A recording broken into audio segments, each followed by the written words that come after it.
The wrath of Tropical Storm Debby has taken 7 lives now. A North Carolina homeowner died this morning when their home collapsed on them. Officials say it was caused likely by a tornado.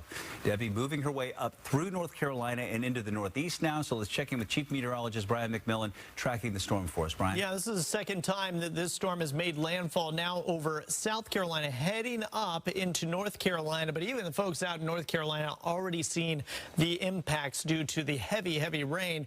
This system's going to track its way north. It will become, the winds will weaken, so it'll become a post-tropical storm as it works its way up into New York and continues on up into Canada eventually. But in the meantime, we're seeing those devastating effects out in the Carolinas. And we want to send it out to North Carolina. And one of our reporters out there here following the rain and following the strong winds out in that area as well.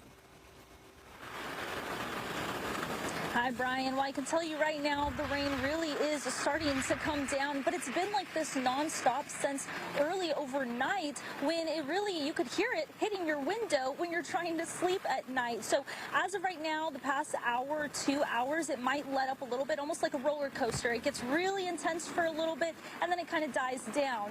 So another thing that we've also seen in the area of North Carolina and Raleigh are even tornado watches. Not only that, but down trees and down power lines. The city of Raleigh did say that they have their forestry unit out, and they've already responded to over 30 down trees blocking roadways or over in people's neighborhoods. Now, the governor of North Carolina did activate 350 National Guardsmen as well as soldiers, airmen and soldiers. He also has water rescue teams on standby, and it's the low-lying areas near creeks and certain water beds that could really start to flood neighborhoods and businesses if there's that much rain.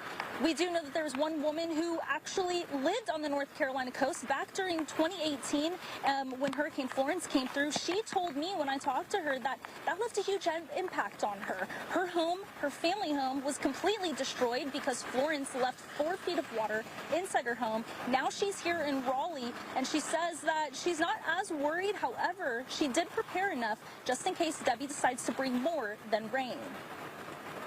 Retention pond in my backyard, so I'm not overly worried, but I did go ahead and do my hurricane grocery shopping, getting some essentials. I know the winds can get really bad and the power outages tend to be high, so that's, I feel like most of the people I've seen social media wise, friends that we've chatted about, is just making sure we're prepared for the wind and power outage. And Duke Energy, the main power company here in the Carolinas, they have over 100,000 power outages right now. That's in South and North Carolina. They've also said that they've seen downed power lines and down trees as well. The city of Raleigh is really trying to be as proactive as possible. They released the lake that kind of flows in from their creeks here in the Raleigh area, and they released about 60 million gallons of water. That's enough to fill 120 Olympic-sized pools. So you'll see people walking around and still moving about as normal, and I kind of goes back to what Donise was saying, how a lot of people here don't seem as worried, but they are seeing a lot of the effects. In Raleigh, North Carolina, Chelsea Torres, back to you. And Chelsea, as this makes its way kind of northeast up into areas like New York and Pennsylvania, what do folks have to worry about as the winds decrease? Interesting, Brian. I think as of right now, it's really just about making sure you have everything prepped around your home. Make sure that your car is fine and good to go, but also don't be driving in any areas that you know are prone to flooding. I mean, all the way up to Vermont, they're going to see between 3 to 5 inches of rain. It's going to be a flood risk 3 out of 4. So it's kind of one of those where this rain is not slowing down. Debby is not slowing down, and she's definitely going to keep up her wrath as she keeps moving northeast at least. With Fox out there in North Carolina, stay safe, Chelsea.